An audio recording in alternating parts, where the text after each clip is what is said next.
There are a lot of people that are concerned about the conflicts between historic preservation and sustainable design. And we don't really see the conflicts, we see the collaboration. The most fundamental version of sustainable preservation is taking sustainable design practices and applying them to historic preservation projects. So there are great examples of that, very straightforward.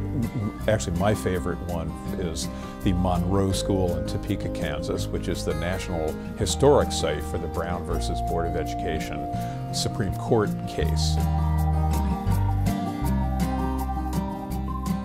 The Monroe School project, as a National Historic Site, the preservation requirements for the project couldn't be any higher.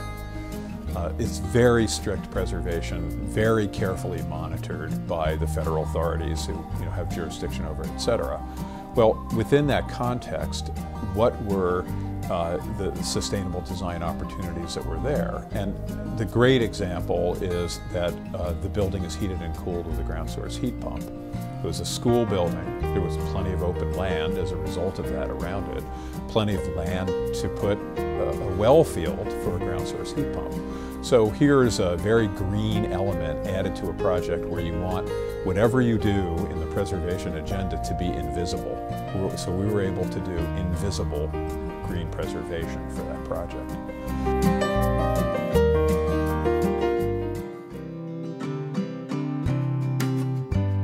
There's a continuity here between conserving the things that we find of value in our cities today, in our communities today, and what will it take to transform them to be sustainable communities. The way that Washington, D.C. or New York City and Los Angeles, California, the way that they're going to look as sustainable communities is not very different from the way they look today. The Greenest Building is one that is already built.